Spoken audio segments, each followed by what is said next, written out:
autoinmune. Cualquiera de los dos términos es lo correcto. Y principalmente se le cambió el nombre porque obviamente su fisiopatología actual ya se sabe que mucho tiene que ver el sistema inmunológico, la respuesta del sistema inmunológico en esta enfermedad. ¿Cómo se define? Es la presencia de plaquetas disminuidas por debajo de 100.000. En algunos van a encontrar 120.000, pero digamos lo estándar es menos de 100.000 plaquetas, ¿no? En ausencia de una causa identificable de esa plaquetopenia. ¿A qué me refiero con eso? Por ejemplo, ustedes pueden tener una leucemia, que es un tema que vamos a tratar después, el paciente puede tener plaquetopenia. Y de hecho, algunas leucemias pueden debutar con hematomas, con equimosis y encontrarle plaquetas bajas. Pero eso no es una púrpura trombocitopénica, porque hay una causa que es la leucemia. En cambio, en las púrpuras trombocitopénicas autoinmunes, usualmente ustedes no encuentran una causa específica, ¿correcto?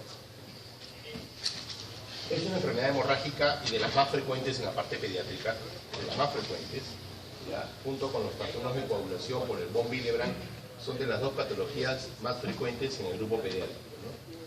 Es benigna y autolimitada, ¿no? Es benigna y autolimitada porque tiene un tiempo de duración relativamente corta, aunque algunas se prolongan, como vamos a ver, ¿no? De buen pronóstico, y casi siempre son menores de 15 años.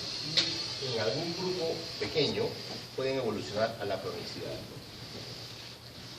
Cuando uno tiene una púrpura, un paciente con púrpura trombocitopénica autoinmune, en la historia clínica tienes que empezar a preguntar algunos datos importantes. Siempre o casi siempre vas a encontrar este dato. Hay el antecedente de una infección previa. Esta infección previa puede ser viral, puede ser bacteriana, pero generalmente son infecciones virales y usualmente son entre 3 a 4 semanas previas. Pueden ser de origen respiratorio o de origen digestivo, ¿correcto? No interesa. Pero es clásico. Ustedes tienen un paciente con púrpura, tiene las equimosis, las lesiones, las plaquetas bajas, etc. Y preguntan si hace 2, 3 o 4 semanas atrás estuvo con proceso de diarrea y con proceso respiratorio, y casi siempre van a encontrar ese antecedente. Esto es lo que desencadena esa respuesta inmunológica. Fármacos, están identificados las sulfas, los anticonvulsivantes, algunas vacunas, ¿correcto? Las píldoras anticonceptivas, ¿no? Todas estas pueden producir o desencadenar una púrpura trombocitopénica. Y también pueden servir de búsqueda a algunas enfermedades autoinmunes o enfermedades tipo proliferativas, pero que en ese caso ya, digamos, no estamos hablando específicamente de una púrpura autoinmune, sino como secuencia o complicación de una enfermedad autoinmune. Básicamente lo que ocurre es que la plaqueta es atacada principalmente por anticuerpos, fundamentalmente de inmunoglobulina E, ¿no? Algunas glicoproteínas se pegan a la membrana plaquetaria y la destruyen, ¿correcto? Luego esto pasa por el vaso, donde termina su eliminación. Por eso es que en algunas ocasiones, en las púrpuras trombocitopénicas pueden encontrar esplenomegalia. Una definición antigua que pueden encontrar en los libros es que catalogaban a la púrpura con 3 características. Primero, era las lesiones obviamente purpúricas, ¿correcto? La segunda era la presencia baja de plaquetas menos de 100.000. Y la tercera que decía era, si tú encuentras esplenomegalia o hepatomegalia, piensa en otra cosa. Eso no es púrpura. Y efectivamente puede cumplirse la regla en la mayoría de veces, ¿ya? Pero no siempre es así. Hay un grupo de pacientes que pueden tener por el mismo mecanismo cierta esplenomegalia, y eso no significa otra cosa. Pero si tú tienes un niño que tiene plaquetopenia, que tiene las púrpuras o los hematomas o las lesiones, y además de eso tiene hepatomegalia o esplenomegalia importante, es probable que tengas que hacer otros estudios para búsqueda de otras patologías, ¿correcto? Bueno, en la clasificación ustedes van a encontrar una serie de clasificaciones diferentes.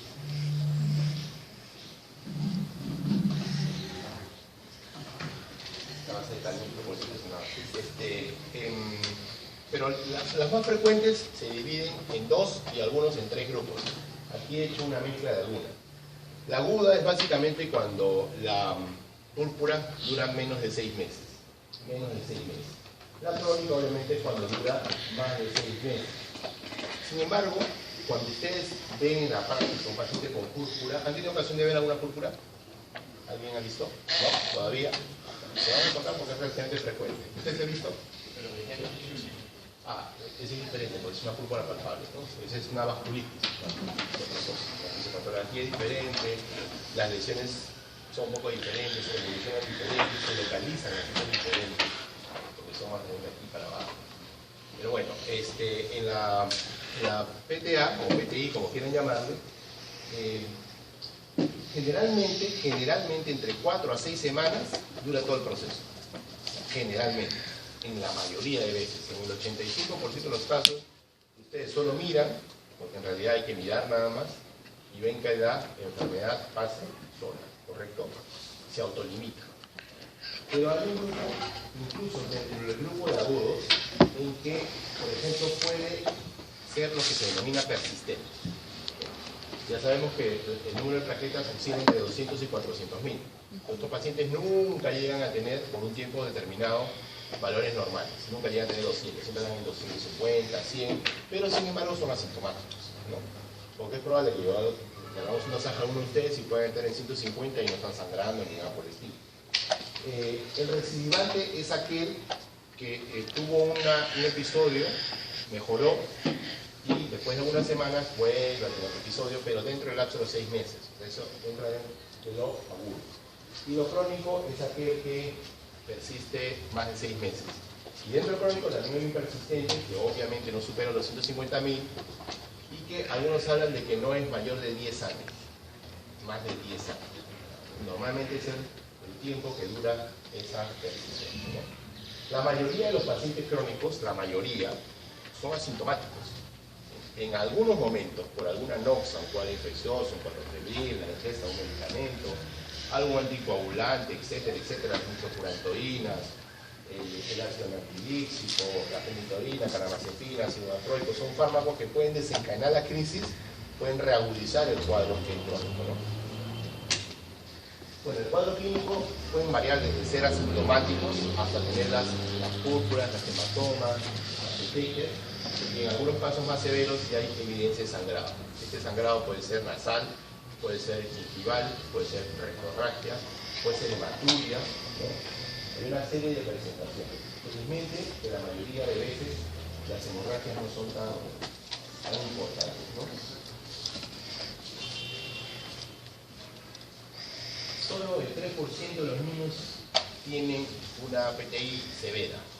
Y de ese 3%, que generalmente se refieren a hepatitis graves o sangrados digestivos, un 0.5% corresponden a lo que se llama el sangrado del sistema nervioso central, que en realidad es al que más miedo le tenemos, ¿correcto? El resto generalmente tienen una evolución favorable, ¿no? Yo debo haber visto, no sé, pues más de 500, 1000 de repente, no sé cuántos he visto de púrpuras.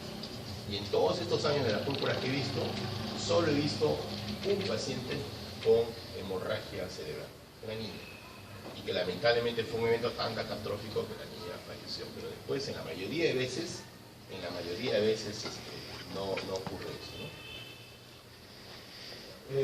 En realidad el diagnóstico de la púrpura es clínico, ¿no? Primero es la presencia de los hematomas súbitos. Es un chico que de repente, o una niña, o un niño, que de pronto empieza a tener epístasis, hemorragia, o dolor abdominal y que luego se presenta como rectorragia, o hematuria, hematomas, petequias, etc. Y que usted lo examina, no encuentra otra hepatomegalia, no hay adenopatías, no hay hepatomegalia. Uno sospecha que puede ser una púrpura y tiene su hemograma con sus plaquetas que te confirman el diagnóstico. Usualmente no van a encontrar ninguna otra alteración en estos exámenes. ¿Pero por qué se los pongo acá? Perdón. ¿Por qué se los pongo acá? Porque en la mayoría de las ocasiones, a veces nos vemos en la necesidad de encontrar alguna causa subyacente, ¿no? Ustedes por ahí ven, por ejemplo, creo que anticuerpos industriales. ¿Por qué? Porque hay algunas púrpuras que pueden significar el debut de una enfermedad, o sea, es como la punta de un iceberg. Debajo de eso puede haber lupus eritematoso, artritis reumatoide juvenil, ¿no? Entonces, si el médico lo considera necesario, puede solicitar algunos exámenes adicionales. pero no es lo usual. En realidad en la práctica es solamente tu hemograma, tus plaquetas bajas, con eso se diagnostica. El perfil de coagulación no se altera para nada. No tendría por qué alterarse, porque no tiene nada que ver una cosa con la otra. En la bioquímica hemática o la bioquímica hepática de transaminasas, LDL, hepatasas, creatininas, en realidad no se alteran en absoluto, ¿no? ¿Cuándo es indicativo? ¿Cuándo es indicativo en una púrpura hacer estudio de médula ósea? Muy bien. Si yo tengo un paciente que tiene sus plaquetas bajas y de repente encuentro un hepato o una esplenomegalia, tengo una adenopatía un poco más de 2.5 centímetros en cualquier localización, mi sospecha puede ir hacia otro lado. Entonces, como método de descarte, podría solicitar, en vez de llamar, un aspirado de médula ósea para búsqueda de plasmas, en otra posibilidad. Pero no es lo usual. En una púrpura clásica no se necesita aspirado de médula ósea. Correcto, no es necesario. El diagnóstico es clínico, obviamente, es eminentemente clínico, no necesita mayor cosa. En el tratamiento, muy bien. Antes de ver la parte farmacológica, en el tratamiento hay 2 o 3 cosas primero que tienes que hacer. Reposo. Al paciente tú le tienes que indicar reposo. Eso es importante. En algunas publicaciones van a encontrar una especie de unos cascos especiales que se le colocan a los niños en los hospitales cuando ingresan por sospecha de hemorragia intracraneal por púrpura, ¿no? Nosotros contamos con esos cascos especiales que se les usa, pero en realidad yo lo habré usado, no sé, 2 veces creo, porque la mayoría de veces el niño luce muy bien, está bien, se les va monitoreando y no es necesario usar estos cascos. Pero sí, si están en casa, reposo, cuidado, evitar los deportes extremos al niño, o sea, evitar que tenga una bicicleta porque se puede caer y más hemorragia, karate, kung fu, jiu-jitsu, todas esas cosas, algún deporte que sea de contacto, evitarlo, por lo menos unas 6 u 8 semanas hasta que pase todo el proceso. Eso en primer lugar. En segundo lugar, como medida general, ya si te hace un niño hospitalizado, dieta blanda en la medida de lo posible, evitar los alimentos duros porque al momento de masticar puede producir sangrado de las encías, hemorragias gingivales, así que dieta blanda. Lo tercero, evitar los medicamentos intramusculares, ¿correcto? Porque si tú lo colocas en intramuscular, el niño después luego va a tener un hematoma del demonio en la zona donde lo has colocado, así que hay que evitar colocarle los intramusculares. No hay ninguna patología, creo, más tan común en la pediatría que genere tanta controversia en el tratamiento. La van a encontrar ustedes de todo, ¿no? De todo. Por ejemplo, aquí nomás, si yo leo esto, hasta yo mismo tengo una observación con esto que estoy colocando aquí. Porque para empezar, en la púrpura, el diagnóstico, o mejor dicho, el tratamiento no está en relación al número de plaquetas, sino en relación al estado clínico del paciente. ¿A qué me refiero con eso? Usted puede tener un niño, y de hecho que nos ha pasado, que está con 20.000, sin embargo el chiquito está feliz de la vida, con 2 o 3 hematomas. A ese chiquito, si bien la teoría dice que yo podría empezar tratamiento porque tiene 20.000, correcto, que no tiene nada, ese chiquito no lo ve absolutamente nada. Le quito algunos medicamentos, donde pongo su intramuscular, su dieta blanda, líquido, su tratamiento, y no paso nada. Evito lo que son algunos fármacos que tengan que ver, salvo que sean estrictamente necesarios, que tengan que ver con factores de coagulación, ¿no? Los anticoagulantes, heparina, esas cosas las evito. Pero la teoría dice, por ejemplo, tratar siempre con menos de 10.000. ¿Por qué ponen ese corte? Porque en algunas series publicadas se ve que cuando el niño tiene plaquetas menos de 10.000, está relacionado con mayor frecuencia a hemorragia del sistema nervioso central. Sin embargo, en la práctica, yo debo haber visto unos 50 niños que tienen 5.000 plaquetas y no están sangrando. Correcto, pero claro, todo el mundo entra en pánico cuando el niño tiene menos de 10.000, todo el mundo le empieza a meter plaquetas, plasma, inmunoglobulinas, todo lo que el corticoide, todo, ¿no? Pero en realidad el tratamiento es indicado cuando hay una hemorragia activa y cuando hay signos neurológicos de que puede estar sangrando arriba. Una manera precoz de determinarlo es con un fondo de ojo. O sea, si usted determina que o sospecha que puede tener una hemorragia cerebral, lo mejor es hacer un fondo de ojo donde usted puede encontrar ya algunos cambios previos y eso sí puede ayudar en la terapia.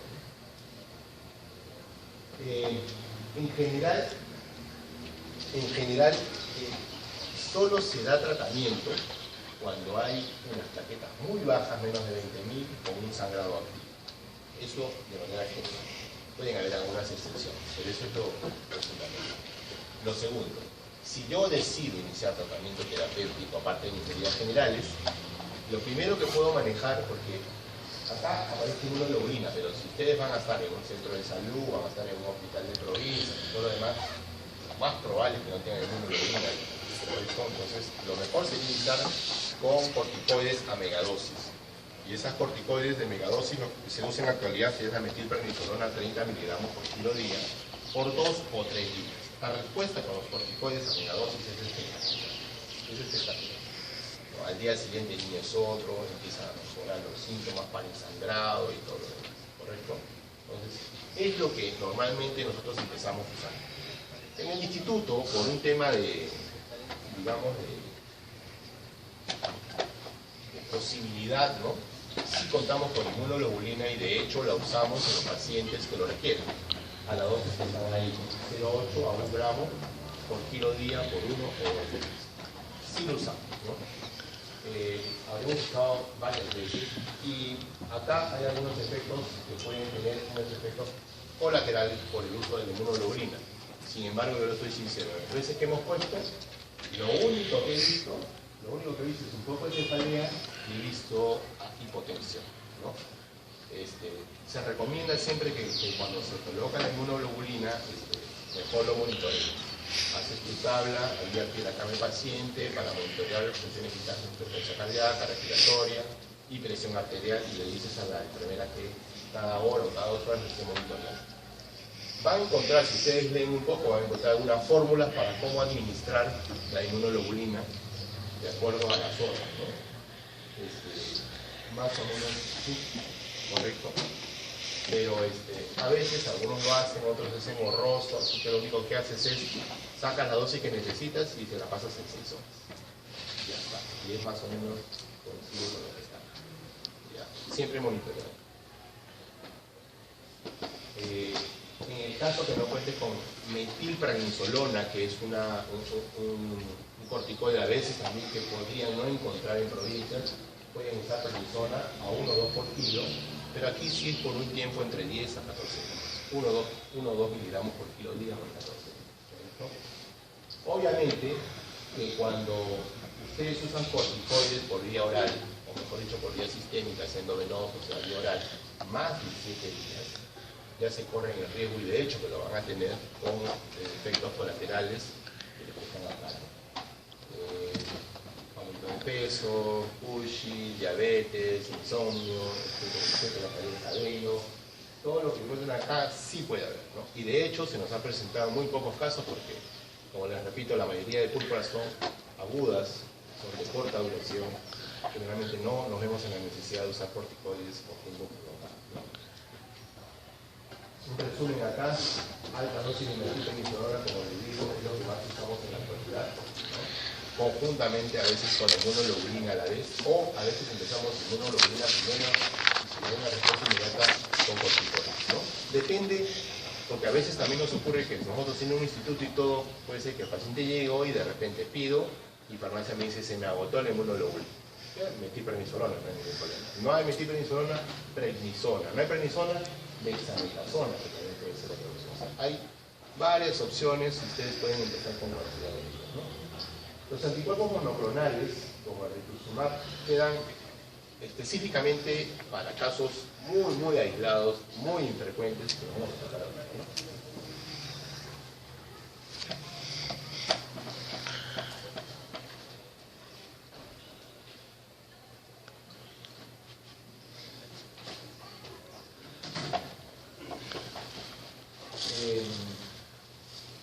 Nunca lo he usado, para ser sincero, nunca, porque no ha sido necesario, porque no es tan frecuente tener una púrpura crónica. Entonces, pero sí la literatura refiere. Lo tenemos en el hospital para otro tipo de patologías, no para pero son anticuerpos monoclonales que te pueden ayudar en algunos casos, ¿no? Esto sí lo hemos usado en un par de oportunidades, antes de la época de los anticuerpos monoclonales, hace algunos años. Los niños que tienen púrpuras trombocitopénicas crónicas y que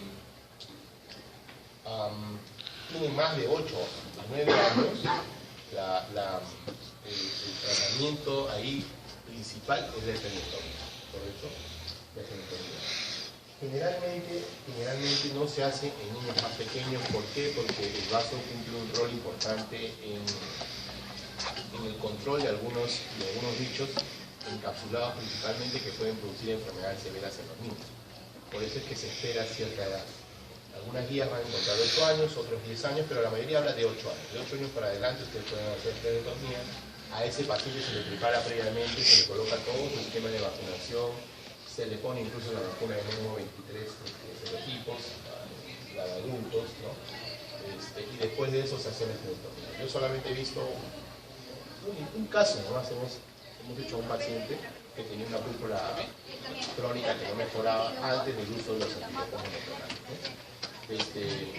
Curiosamente, este tratamiento lo creó un alumno.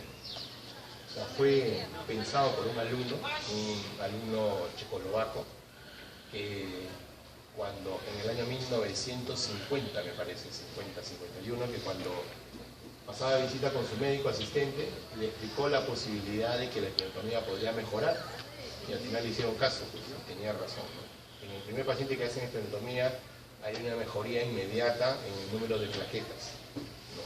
Después de la esplenectomía. Bueno, vamos a pasar a lo que tiene. ¿Alguna pregunta de eso? Estamos aquí. Bueno, el otro tema de leucemia es el linfoma.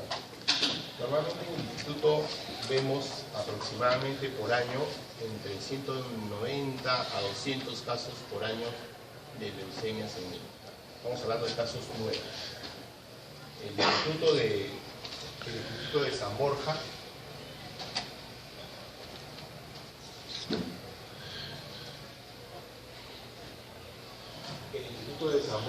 generalmente ve algo de 100 o 120 por año más o menos, y neoplásicas ve aproximadamente 80, ¿no? Ellos ¿por qué ven menos? No es que vean menos en realidad, sino que ¿cómo funciona el sistema? El sistema funciona en que nosotros como Instituto del Hospital del Niño de Breña solo hacemos diagnóstico. Por eso es que nosotros tenemos la mayor cantidad. Porque, ¿qué hace el INEM? El INEM dice, a mí no me lo traigas hasta que no tenga diagnóstico, cuando lo llaman de todos los hospitales para referencia. Entonces, como ellos básicamente se dedican a tratamiento, ellos quieren que uno se los pase con las láminas, con todo el diagnóstico, con la biopsia, con todo. Entonces, nosotros como institutos estamos en la obligación primero de recibir a todos los pacientes que incluso vengan con los diagnósticos diferenciales, ¿no? Por eso es que nosotros tenemos el mayor número, pero no los tratamos. Solamente los diagnosticamos y se los pasamos a neoplasias o a niños de San Borja. Por eso es que ellos tienen menor cantidad, pero no significa que vean menos, sino que simplemente ellos no hacen diagnóstico, ellos solo hacen tratamiento, ¿correcto? Es la neoplasia más frecuente en el área pediátrica de la leucemia, representa entre el 25 a 30% de todas las neoplasias menores de 14 años, ¿no? Siendo el cáncer más frecuente de la infancia, ¿no? El 95% de todas las leucemias corresponden a las leucemias linfocíticas o linfolásticas, es la más común de las leucemias, ¿correcto? Ojo que los niños tienen enfermedades, una infinidad de neoplasias, ¿no? Tenemos neoplasias renales, pulmonares, neurológicas, de todo, óseas, de todas las vemos en el instituto, pero todas como diagnóstico, ¿no? Y luego lo derivamos al nivel. Pero de todas, la más frecuente sigue siendo la leucemia, ¿no? ¿Cuál es el cuadro clínico de una leucemia? Miren, el cuadro clínico puede ser relativamente sencillo en algunas ocasiones. pero puede ser también muy complicado llegar a la diagnóstico. Nosotros tenemos la desventaja de que a veces nos pasamos una semana o 2 semanas haciendo la búsqueda o el diagnóstico y estamos comprometiendo, porque a veces tenemos la sospecha real de que es una leucemia, pero sin embargo el INEM no te acepta mientras no tengas todo confirmado. No lo puedes mandar con una sospecha alta. Y a veces sucede, nos ha pasado, como anécdota, de que le haces un aspirado de médula ósea, el patólogo te dice, todo te indica, porque tiene bigotitos, tiene cola, dice miau, todo es un gato, pero la biopsia te dice que no hay. Nos ha ocurrido en algunas ocasiones. Pacientes que se han ido de alta con el aspirado de médula ósea negativo y después de 3 o 4 meses tienen totalmente complicado. Gastos por todos lados, ¿no? Entonces, como les repito, pueden ser diagnósticos relativamente sencillos. El signo o síntoma más frecuente que se encuentra, casi en la mayoría de ellos, es una fiebre prolongada. Una fiebre prolongada, y mucho de la leucemia depende, de los signos clínicos, depende de la infiltración de la médula ósea o de la localización extramedular. Habrán algunos casos, sobre todo en la LLA, donde predominantemente es una infiltración de la médula, y hay otros en las cuales es una infiltración extra, como en la leucemia mieloide aguda, donde principalmente es fuera de la médula. Entonces, los síntomas pueden ser muy diversos, ¿no? Entonces, yo les voy a contar en mi práctica, por ejemplo, de lo que recuerdo en el hospital. He tenido niños, por ejemplo, me acuerdo de 2 niños en particular, ¿no? Los 2 curiosamente de ICA. Uno que lo transfieren, o me llaman de ICA, porque había un chiquito que tenía un dolor óseo en el tobillo derecho y tenía un poquito de edema, y lo habían visto traumatólogos, todo. El chiquito estaba como 10 días con el dolor y con el edema del tobillo, un poquito de limitación funcional, y había empezado a hacer fiebre.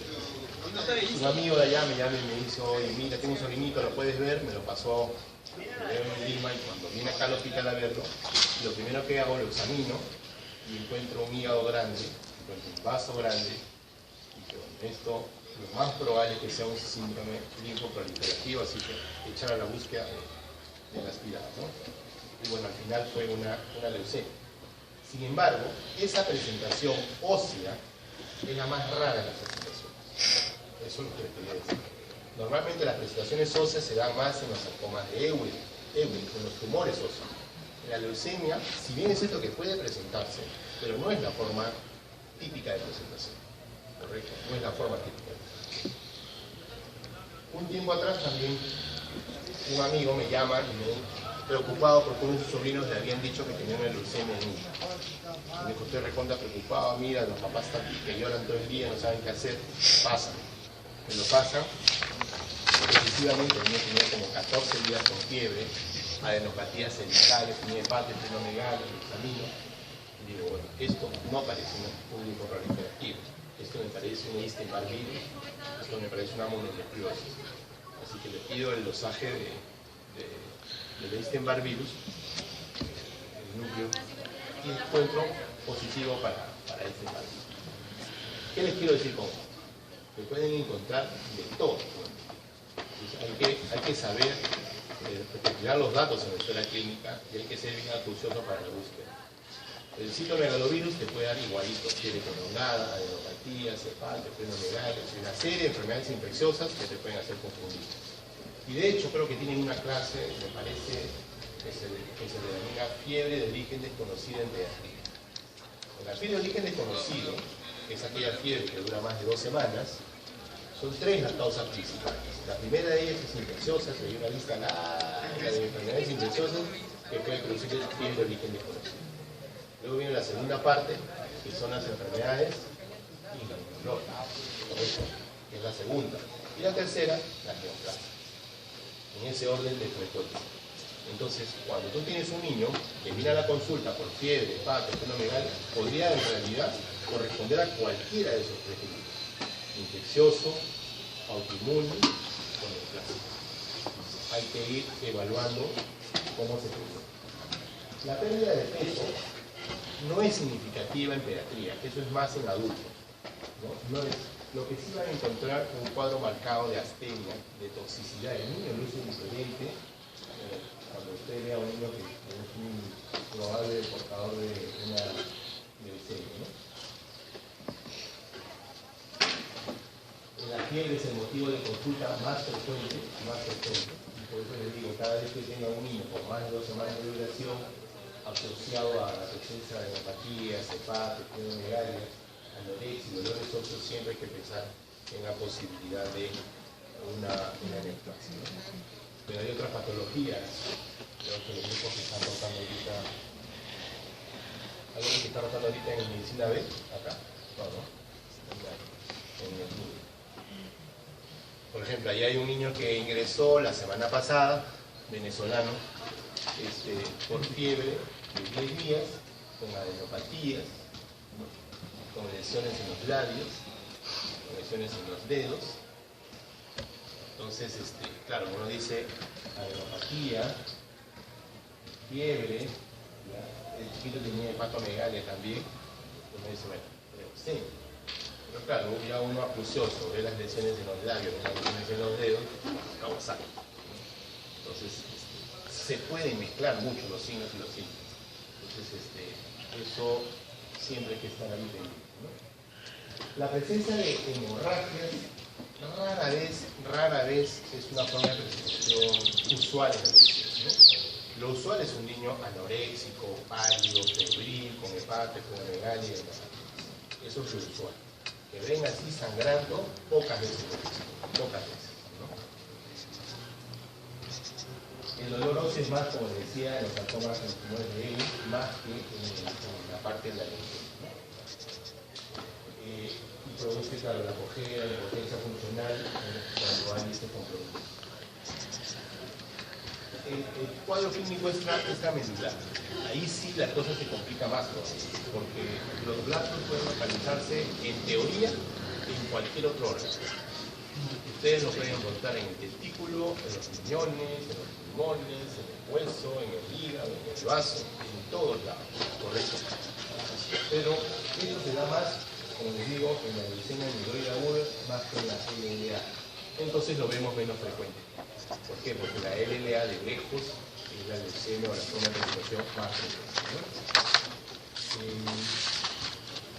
También podemos encontrar masas tumorales y eso nos puede hacer confundir con un linfoma. De hecho, a mí me dice un niño que está con fiebre, baja de peso y de pronto tomamos una placa y tomamos una masa medicinal, yo casi de frente me voy a aventar que es un linfoma. ¿Ya? No voy a pensar que es una leucemia tipo de células T, una LA de células T. No lo voy a pensar, porque lo más común es que sea un linfoma. Sin embargo, hay otros tipos de leucemia, el 10% que pueden corresponder. Por eso que dice, en ocasiones es difícil distinguir entre una leucemia de células T con afectación mediastínica y un linfoma mediastínico. Es difícil. Cada vez que ustedes vean a un niño con una adenopatía más de 2.5 centímetros de consistencia dura, no dolorosa, y en zonas inusuales, supraclavicular, retroauricular, epitropea, generalmente siempre hay que estar pendiente. Hay que buscar que sea buscar también, ¿no? En la práctica clínica diaria, yo les diría que entre el 5 al 10% de las consultas ambulatorias, el motivo por el cual los padres traen a la consulta es porque al niño le ha crecido un puntito en el pecho, relativamente frecuente. ¿Ya? Pero la mayoría de ellos son muy pequeños, son en zonas cervicales, entonces ellos están más relacionados a infecciones virales más que a otra cosa. Y si además de eso, en el examen clínico no hay otra cosa, no hay infarto, no hay esplenomegalia, no tienen necesidad de hacer mayores estudios, ¿no? Más bien, en el promedio, si yo tengo una adenopatía, un chiquito, muy frecuente, buscaré otras causas infecciosas. Tuberculosis, enfermedad por arañazo del gato, ¿no? La enfermedad por arañazo del gato, que es relativamente frecuente, puede ser capaz de producir adenopatía. Pero además está acompañado de anemia. Y de hecho, muchas veces en nuestro diagnóstico diferencial de una leucemia termina siendo una enfermedad por arañazo del gato. A veces preguntan en el antecedente que un gatito estuvo jugando en casa o tienen gatos en casa, lo arañaron al niño y de pronto viene con una palidez extrema. ¿Han visto enfermedad por anemia gato? ¿No? El niño viene pálido, con unas arterias grandes. Claro, alguien lo primero que lo mira es una leucemia, ¿no? Pero sin embargo, felizmente es una enfermedad infecciosa, ¿no? En algunas ocasiones, sobre todo en los que tienen blastos extramedulares, se produce lo que es un síndrome de lisis tumoral. ¿En qué consiste ese síndrome de lisis tumoral?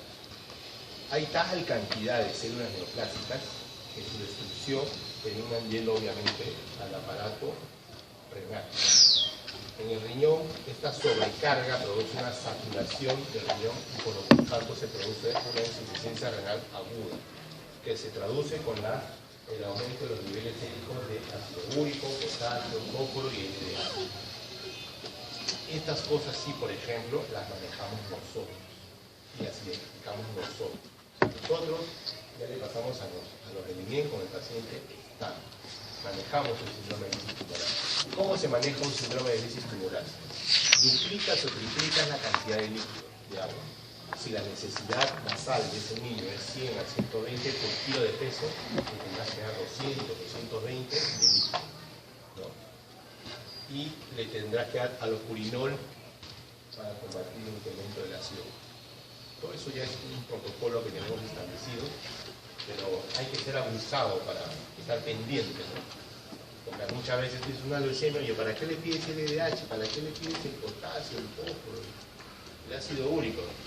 Tienes que pedirlo, porque puede ser que ese paciente esté empezando a hacer un síndrome de lisis tumoral. Y como les repito, el síndrome de lisis tumoral es mucho más frecuente en los tumores, ¿no? En los tumores, por ejemplo, los linfomas, y adicional a eso, en los que tienen cualquier localización extramedular. ¿Cómo hago el diagnóstico de una leucemia? Bueno, el diagnóstico primero, por la historia clínica. Les vuelvo a repetir, un niño que viene con una fiebre prolongada, con astenia, con hiporexia, con palidez, que no luce bien, que puede tener hepatosplenomegalia, adenopatía, generalmente más de 2.5 centímetros y en localizaciones que no son tan frecuentes. Además de eso, pueden estar acompañados de hemorragias, que no es frecuente, pero pueden presentarse hemorragias nasales, gingival. Adicional a eso se pueden encontrar edemas de miembros inferiores o dolor de miembros inferiores, impotencia funcional, etc. Ese grupo grande de signos clínicos ustedes los tienen que saber identificar y identificar. Al final, el diagnóstico es básicamente por afiliado de médula ósea, correcto. Necesitas un buen patólogo, un buen hematólogo, una buena aspiración para que te digan. Una vez que tienes el diagnóstico, para que sea positivo, tiene que ser mayor del 20% de blastos en la evaluación. En la actualidad, nosotros hacemos inmunofenotipo por citometría de flujo, que te permite identificar pues, qué tipo de leucemia estás, qué predominancia hay que ser, ¿no? Entonces, eso lo hacemos en el inicio, y una vez que identificamos, el paciente está. ¿Qué puede tener adicionalmente un niño con leucemia en los exámenes de laboratorio? Bueno, si está infiltrado en médula, obviamente por deducción ustedes pueden encontrar anemia, trombocitopenia, ¿correcto? Eso pueden encontrar. El LDH está bien elevado, pueden encontrar eosinófilos elevados y también pueden encontrar una hiperleucocitosis. La hiperleucocitosis generalmente cuando es muy alta, más de 200.000, la hiperleucocitosis está asociada también a los síndromes de lisis tumoral. ¿Cuál es el tratamiento inicial en un paciente con una leucemia? El tratamiento inicial primero es estabilizar. Y estabilizarlo significa, si tiene una hemorragia, tratar de controlar la hemorragia. Si tiene un dolor óseo, uso antiinflamatorio. Si es un síndrome de lisis tumoral, alopurinol y un incremento de líquidos importantes.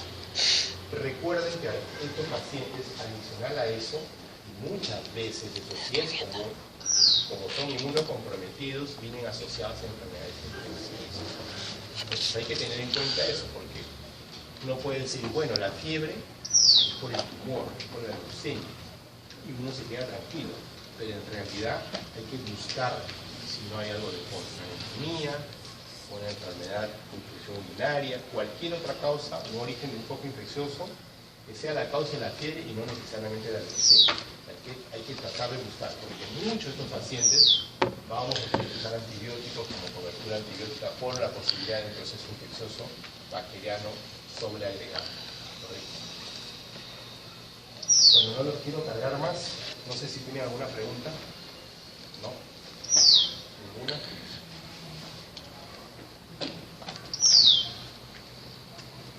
Ok, chicos.